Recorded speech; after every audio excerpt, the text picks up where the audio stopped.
হরে কৃষ্ণ। সকলকে ধন্যবাদ, প্রণাম।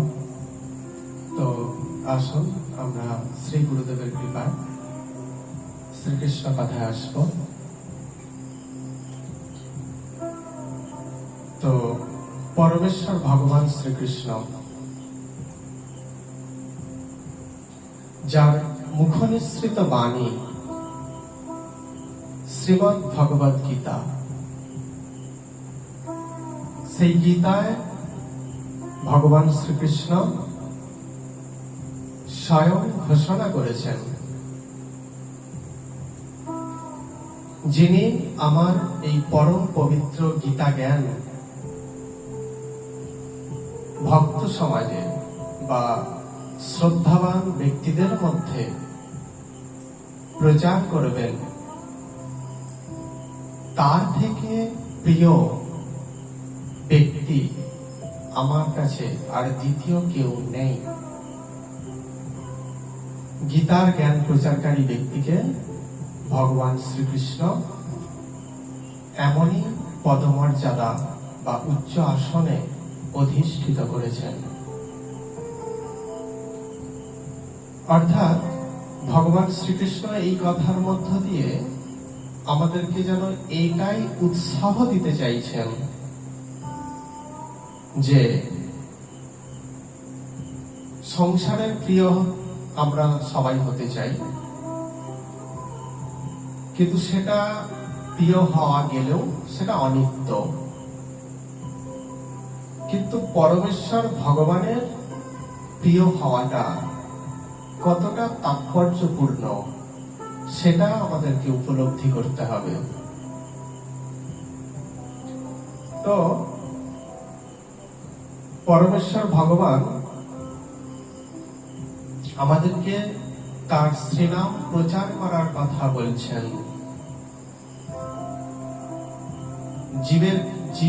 জীবে দয়া, এই কথাটা যে বলা হয়, জীবের সব থেকে বড় দয়া করা হচ্ছে এই দিব্য জ্ঞান প্রদান করা। আবার শ্রীমৎ মহাপ্রভু বলছেন, যারে দেখো তারে কহ কৃষ্ণ উপদেশ। প্রত্যেকটা জীব এই জড়জগতে দুঃখী, তো তাকে কৃষ্ণ উপদেশ পালন করাও। জীব যতক্ষণ না শ্রীকৃষ্ণের উপদেশ পালন করছেন, ততক্ষণ এই দুঃখের হাত থেকে তার নিস্তার নেই। অর্থাৎ যতক্ষণ না তুমি তোমার ঘরে আলো জ্বালছ, ততক্ষণ অন্ধকার থেকে নিস্তার নেই। আলো জ্বালো, অন্ধকার উদাও হয়ে যাবে। আমরা যদি সেই পরমানন্দ ভগবান শ্রীকৃষ্ণের উপদেশ পালন করি, তাহলে কিন্তু অবশ্যই আমরা চিন্ময় আনন্দ উপলব্ধি করতে পারব। তো সেই কারণে আমাদের আচার্যরা পথ দেখিয়ে গেছেন যে প্রচার করো জীবের কাছে। এবার একটা প্রশ্ন আমিও করি, তুমিও করো, সবাই করে, কিন্তু শ্রেষ্ঠ প্রচারক কে? তুমি নাকি তুমি? কে এখানে শ্রেষ্ঠ প্রচারক? তো একটা গল্পের মধ্য দিয়ে আমরা সেটা আলোচনা করার চেষ্টা করব। একজন আচরণশীল গুরুদেব, যিনি সর্বদাই নিজে আচরণ করে অপরের কাছে শ্রীকৃষ্ণ নাম প্রচার করতেন। তার বেশ কয়েকজন শিষ্যও ছিলেন। তিনি তার শিষ্যদেরকেও সর্বদাই আচরণশীল হয়ে ভগবান শ্রীকৃষ্ণের নাম প্রচার করার কথা বলতেন। কিন্তু একটা বিষয় লক্ষণীয়, যে গুরুদেব সৎ হলেই যে শিষ্যরাও সৎ হবে এমন কিন্তু নয়। ভালো স্কুলে পড়াশোনা করলেই যে আমি ভালো স্টুডেন্ট হব এমন নয়। কারণ একই স্কুলে পড়াশোনা করে কেউ ডাক্তার হয়, আবার কেউ ডাকাতও হয়। তাহলে এটা স্কুলের দোষ নয়, স্কুলে ডাকাতি বিদ্যা শেখায় না। তাহলে আমি যদি সেই স্কুলে পড়াশোনা করে ডাকাত হই, তাহলে এটা আমার স্কুলের দোষ না।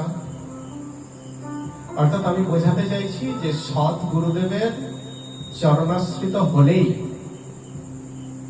যে সৎ শিষ্য হয়ে গেলাম আমি, এই ধারণাটা পোষণ করাটা ভুল। তো সেই গুরুদেব তার শিষ্যদেরকে পাঠাচ্ছেন কোথায়? ভগবানের শ্রীনাম প্রচারের ক্ষেত্রে। শ্রী গুরুদেব তার শিষ্যদেরকে একটা পরীক্ষা নিচ্ছেন, কে প্রকৃত প্রচারক বা শ্রেষ্ঠ প্রচারক তা আমাকে জানতে হবে। তো সেই জন্য কি করলেন? তার 3 শিষ্যকে ডাকলেন, ডেকে বললেন, তোমাদেরকে আমি 1 বছর টাইম দিলাম, তোমরা প্রচারে যাও। যে আমার কাছে সব থেকে বেশি সংখ্যক শুদ্ধ ভক্ত তৈরি করে এনে দিতে পারবে, আমি তাকেই এই বিজয় মাল্য প্রদান করব। সেই হবে আমার সব থেকে প্রিয় শিষ্য। তো গুরুদেবের এই কথা শুনে 3 শিষ্য বেরিয়ে পড়লেন, হাতে 1 বছর টাইম। তো প্রথম জন তিনি প্রচার করতে লাগলেন তার স্থানে। কি প্রচার করছেন? শ্রীমদ্ ভগবদ গীতা আমাদেরকে যে নিষ্কাম শুদ্ধ ভক্তি যোগের কথা বলেছেন, সেই নিষ্কাম শুদ্ধ ভক্তি যোগের কথা ঘোষণা করছেন। জীবাত্মা এবং পরমাত্মার মধ্যে যে নিত্য সম্পর্ক, সেই সম্পর্ক ভুলে যাওয়ার কারণেই যে জীব এত দুঃখ কষ্ট ভোগ করে, সেই কথা স্মরণ করিয়ে দিচ্ছেন। বহু মানুষ, বহু ভক্ত, শ্রদ্ধাবান ভক্ত বা শ্রদ্ধাবান ব্যক্তি তার পাঠ শ্রবণ করতে আসেন। তিনি আর কি দেখাচ্ছেন? যে জীবাত্মা হয়ে পরমাত্মার সেবা করাটাই হচ্ছে প্রকৃত কর্তব্য, এবং এই সেবার মাঝখানে যেন কোনো চাওয়া পাওয়া না থাকে। তিনি মহাপ্রভুর আদর্শ প্রচার করছেন। কোন শিষ্য? প্রথম শিষ্য। মহাপ্রভু কি বলছেন? আমি ধন চাই না, জন চাই না, আমি সুন্দরী স্ত্রী কামনা করি না, আমি কি কামনা করি? একমাত্র শ্রীকৃষ্ণ চরণে, অর্থাৎ হে কৃষ্ণ, তোমার শ্রীচরণ কমলে অহৈতুকী ভক্তি। প্রত্যেকটা জীব তার কর্মফল ভোগ করে। কৃষ্ণ ভজন করলেই যে তুমি বিশাল সুখী হয়ে যাবে, বিশাল ধনবান হয়ে যাবে, এমন কিন্তু না। কৃষ্ণ ভজন করলে কি হবে? কৃষ্ণ ভজন করলে কৃষ্ণ তোমার পূর্বের যে কর্মফল, যেই কর্মফলগুলো ভোগ না হলে তুমি কখনোই সেই দিব্য ধাম প্রাপ্ত হতে পারবে না, সেই কর্মফলগুলোকে খুব তাড়াতাড়ি খণ্ডন করে দেন ভোগ করিয়ে। তো এক কথায় যদি বলি, সেই প্রথম শিষ্য তিনি মহাপ্রভুর আদর্শ এবং শ্রীমদ্ ভগবদ গীতার যে নিষ্কাম ভক্তিযোগ, সেই নিষ্কাম ভক্তিযোগের কথাই ঘোষণা করছেন। কোন চাওয়ার বিনিময়ে ভগবানকে ডাকা নয়, ভগবানকে তার সঙ্গে ভালোবাসার সম্পর্ক তৈরি করো। ঠিক যেমন তোমার সন্তান, সে যদি লাখ টাকা রোজগার করে মায়ের হাতে তুলে দেয়, তবে মা তাকে সন্তান বলে স্বীকার করে, তাই কি হয়? সে যদি 50 টাকাও রোজগার করে এনে মায়ের হাতে তুলে দেয়, যিনি প্রকৃত মা তিনি কি করবেন? সেই একই রকম স্নেহ করবেন, পুত্রের প্রতি স্নেহ তার বিন্দুমাত্র কমবে না। ঠিক সেই রকম যে কৃষ্ণ আমাদের কি দিল আর কি কেড়ে নিল সেটা বড় কথা নয়, কৃষ্ণের চরণে আত্মসমর্পণ করা। এই যে শিক্ষা, সেই প্রথম শিষ্য তার ভক্তদের মধ্যে প্রচার করতে লাগলেন। এইভাবে প্রচার চলছে গুরুদেবের কথা মতো।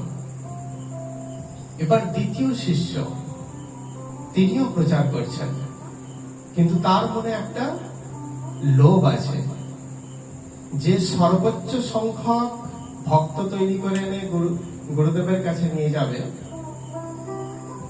তিনি গুরুদেবের শ্রী করকমল থেকে বিজয় মাল্য পাবেন। সেই জন্য তার লক্ষ্য কি? সর্বোচ্চ সংখ্যক ভক্ত তৈরি করা। বর্তমান যুগে আমরা তো কেউ লোভী নই বললেই চলে। সেই জন্য তিনি কি করছেন?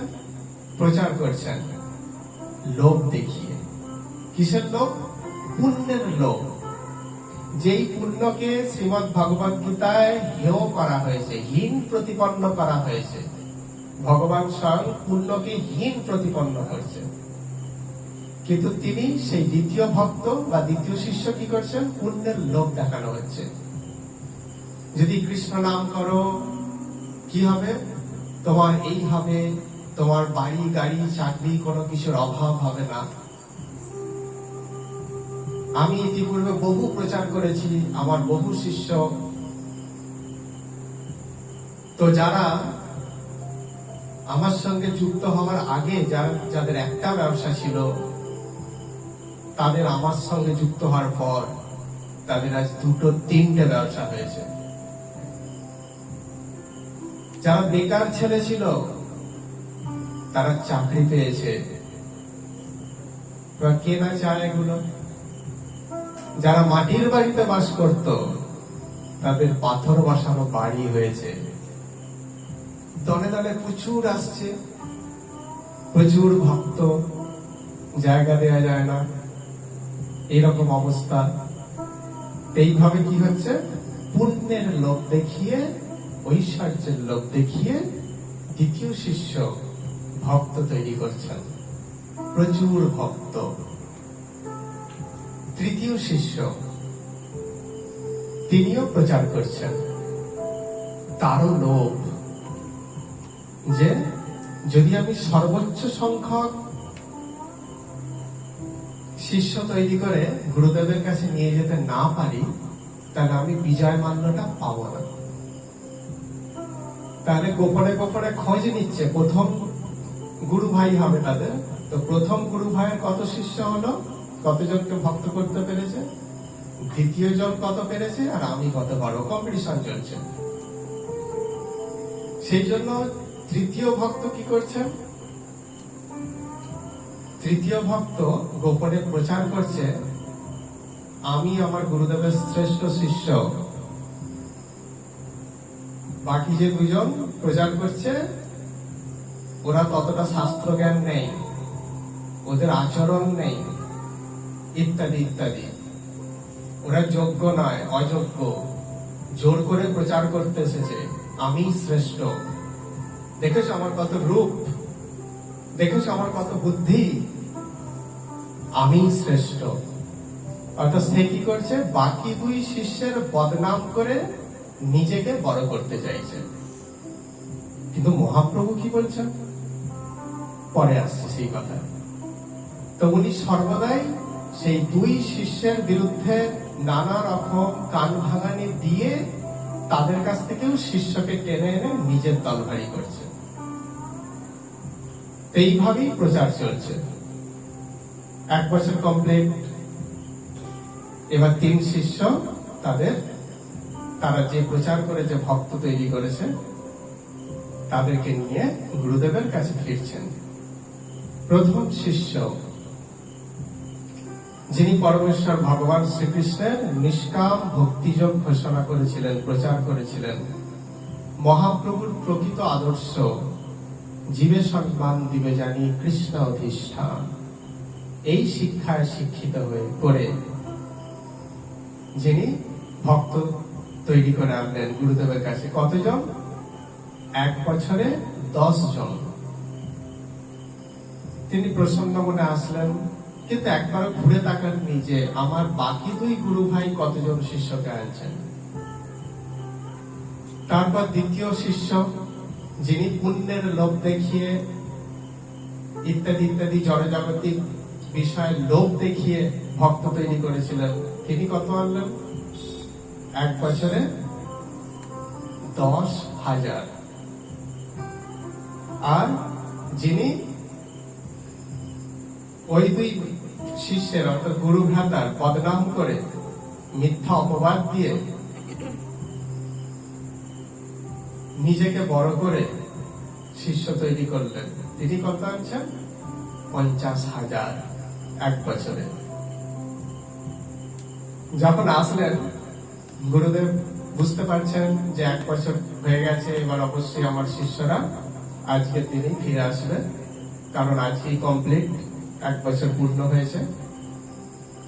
তো গুরুদেব বিজয় মাল্য নিয়ে দাঁড়িয়ে আছেন। তো যখন 3 শিষ্য আসলেন, জিজ্ঞাসা করলেন, তুমি কজনকে এনেছ? প্রথম জন বললেন, হে গুরুদেব, আমি 10 জনকে এনেছি। দ্বিতীয় জন 10,000, তৃতীয় জন 50,000। তো গুরুদেব তখন বিজয় মাল্যটা নিয়ে, যিনি প্রথম শিষ্য 10 জন এনেছেন, তার গলায় পরিয়ে দিলেন। বাকি 2 জন তো অবাক, আরো সকলেই যারা ছিলেন সকলেই অবাক। কেন? যিনি 50,000 এনেছেন তার প্রাপ্য এটা। তো গুরুদেব তো অন্তর্যামী, কে কিভাবে প্রচার করেছেন সেটা তার আর জানতে বাকি নেই। তিনি তখন সকলের সামনে ঘোষণা করলেন যে আমি কেন এই 10 জন যে ভক্ত তৈরি করে রয়েছে, এই শিষ্যকেই আমি বিজয় মাল্য কেন দিলাম। আমি তোমাদেরকে পাঠানোর পূর্বে বলেছিলাম শুদ্ধ ভক্ত তৈরি করে আনতে। আমার এই প্রথম শিষ্য প্রকৃত ভক্ত তৈরি করে এনেছে, যারা যোগী ভক্ত। পরমেশ্বর ভগবান শ্রীকৃষ্ণ গীতায় কি বলছেন? গীতায় বলছেন, যোগী নাম অপি সর্বেষাম মদ গতে নান্তরাত্মনা শ্রদ্ধাবান ভজতে ইয়ো মাম সমে যুক্ত তম মতঃ। অর্থাৎ সকল যোগীদের মধ্যে যিনি শ্রদ্ধার সঙ্গে মদগত চিত্তে নিরন্তর আমার ভজনা করেন, তিনি সর্বশ্রেষ্ঠ যোগী বা ভক্ত। এটাই আমার অভিমত। তাহলে এই প্রথম শিষ্য সেই রকম ভক্ত তৈরি করে এনেছেন 10 জন, অর্থাৎ এরা হলো যোগী ভক্ত। আর দ্বিতীয় জন লোভী ভক্ত, অর্থাৎ প্রথম জন যোগী ভক্ত, দ্বিতীয় জন লোভী ভক্ত তৈরি করে এনেছে। কি? ভক্তিযোগ অনুশীলন করলে কি হবে? আমার 1 তলা থেকে 2 তলা হবে। আমি বেকার আছি তো চাকরি পাবো, ইত্যাদি ইত্যাদি তাদের লোভ। তাহলে এটা কি লোভী নয়? তুমি ভক্ত তৈরি করে এনেছো না লোভী তৈরি করে এনেছো? আমি তোমাকে পাঠিয়েছিলাম ভক্ত তৈরি করতে, লোভী তৈরি করতে নয়। তাই তুমি এনেছো 10,000, কিন্তু তোমাকে কোনো পুরস্কার দেয়া হবে না। তুমি একটাও ভক্ত তৈরি করতে পারো না। তুমি যা এনেছো সব লোভী। গীতায় ভগবান লোভকে আমাদের শত্রু বলেছেন। নরকের 3টে দ্বার, তার মধ্যে লোভ একটা। তুমি ভক্ত তৈরি করেছো, তোমাকে প্রচার করতে পাঠিয়েছিলাম, তুমি কি করেছো? এদের নরকের দ্বার দেখিয়ে দিয়েছে লোভ দেখিয়ে। লোভী নয়। প্রথম পর্যায়ে একটু বিন্দুমাত্র লোভ দেখাতে হয়, কিন্তু দ্বিতীয় পর্যায় থেকে সেই লোভটাকে বর্জন করতে হয়। তারপর তাদেরকে প্রকৃত শিক্ষা দিতে হয়। কিন্তু আজীবন আমি প্রচার করব, আজীবন পুণ্যের লোভ দেখিয়ে প্রচার করব, এটা কিন্তু প্রচার নয়। কারণ ভগবান শ্রীকৃষ্ণ নিজেই বলে দিচ্ছেন লোভ নরকের 3 দ্বারের মধ্যে একটা দ্বার। তো সেই জন্য তোমাকে আমি কোন রকম পুরস্কারে পুরস্কৃত করতে পারলাম না। কে বলছেন? শ্রী গুরুদেব বলছেন। তৃতীয় জন, গুরুদেব আমি তো সর্বোচ্চ সংখ্যক এনেছি, বিজয় মাল্যটা আমাকে দেয়া হলো না কেন? ফলে তুমি মহাপ্রভুর আদর্শকে অবমাননা করেছ।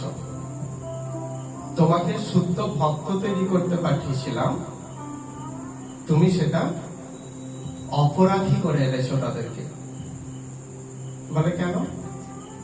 মহাপ্রভু বলছেন নিজে অমানী হয়ে অপরকে মান দাও, তোমার মান উচ্ছন্নে যায়, কিন্তু তুমি অপরকে মান দাও। কিন্তু তুমি কি করেছো? নিজে মানি হয়েছো অপর দুই গুরু ভাতাকে অবজ্ঞা করে। অর্থাৎ তুমি তোমার শিষ্যদেরকে কি শিখিয়েছো? বৈষ্ণব অপরাধ শিখিয়েছো। প্রথম পর্যায়ে কি বলছো? আমার ওই দুই গুরু ভাই ইত্যাদি ইত্যাদি, এইরকম ওরা ভালো নয়, আমি শ্রেষ্ঠ। তার মানে তোমার কাছে যারা ভক্তিযোগ অনুশীলন করতে এসেছে, তুমি তাদের প্রথমে কি শিক্ষা দিলে? অপরাধ। তাহলে তোমাকে আমি কিভাবে এই বিজয় মাল্য প্রদান করতে পারি? প্রকৃতপক্ষে দেখুন, প্রচার করার অধিকার ভগবান কোন একটা গোষ্ঠী বা একজন ব্যক্তি বা কোন একটা সংস্থাকে দেননি। মহাপ্রভু বলেছেন যেই কৃষ্ণ তত্ত্ববেত্তা সেই গুরু হয়। যিনি কৃষ্ণকে জানেন তিনি গুরু হওয়ার যোগ্য। যিনি আচরণশীল তিনি প্রকৃতপক্ষে প্রচারক। কোন সংস্থা বা গোষ্ঠী বা কোন একজন ব্যক্তির ওপর এই দায়িত্ব মহাপ্রভু দিয়ে যাননি। যে কেউ আচরণশীল হলে তিনি প্রচার করতে পারবেন, কিন্তু আমার অধিকার নেই তোমাকে ছোট করে তোমার মাথায় পা রেখে ওপরে ওঠা। বর্তমান সমাজে আমরা অনেকেই এটা করি। সূর্য জ্যোতির্ময়, সূর্য আলোকিত, তার জন্য কি আকাশের অন্য গ্রহ তারাদেরকে সে কখনো হেয় করে? সে কখনো তাদের নিন্দা করে? তবুও তো মানুষ জানে যে সূর্যের আলোই শ্রেষ্ঠ আলো। সূর্যকে তো গলা ফাটিয়ে বলতে হয় না, বা অন্যের অপমান বা নিন্দা তো করতে হয় না। তাহলে আমরা কেন করি?